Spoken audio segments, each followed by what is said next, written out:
আসলে রক্ত দেওয়া বন্ধ করতে হবে। আমরা যে আরেকজনের কাছ থেকে বন্দুকটা কেড়ে নিয়ে আপনাদের কাছে অনুরোধ করছি, আপনারা আমাদের লিখনী শক্তির মাধ্যমে জবান জানান এবং বাংলাদেশ আগামী থেকে সমৃদ্ধশালী দেশ। আজকে সম্মাননা দিচ্ছি আমাদের প্রিয় সহকর্মী আমাদের বক্তব্য করব, কিন্তু আমি ইতিমধ্যে লক্ষ্য করেছি যারাই বক্তব্য দিয়েছেন সত্যকে সত্য এবং সাদাকে সাদা বলার জন্য গুরুত্ব দিয়েছেন।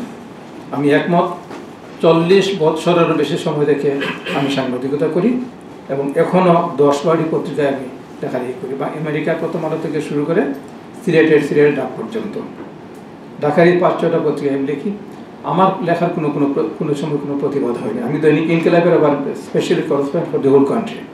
আমি বরিশালে নিউজও করতে পারি ইনকিলাবে, কারণ আমি ইনকিলাবের সারা দেশের প্রতিনিধি, বিশেষ প্রতিনিধি। তো আমার যে বক্তব্য, নতুন সদস্য যারা হয়েছে তাদের মধ্যে থেকে অনুভূতি ব্যক্ত করবেন বাংলাদেশ বেতারের সিলেট জেলা সংবাদদাতা। এবং সেদিকে যখন মামলাটা করলাম, মামলাটা করে পুলিশ নেয় নাই মামলা। যখন সাংবাদিকদের নিয়ে যখন পুলিশ থানায় মামলাটা করতে গেলাম, তখন আমাকে বলা হয়েছিল, সাংবাদিকদের বলা হয়েছিল আমরা তো 20 জুলাই আমরা মামলা করেছি, বিএনপি জামাতের বিরুদ্ধে মামলা করেছি, আর তোরা মামলা করা লাগবে না। যাদেরকে আমরা অনুসরণ করে এই জগতে আসা মানবজমিনের সম্পাদক শ্রদ্ধেয় মতিউর রহমান চৌধুরী, তিনি একটা লেখায় লিখেছিলেন যে পশ্চিমা একজন কূটনীতিবিদ তাকে বলেছিলেন যে আমাদের দেশের গণতন্ত্র এবং রাজনৈতিক চর্চা। তাহলে বাংলাদেশ স্বাধীনতার 55 বছর পরও আজকে আবার বারবার এই যে একটু আগে আমার দেবী পার্টির ভাই বলে গেল রক্তের কথা, রক্ত জড়াতে হতো না, রক্তের স্লোগান দিতে হতো না।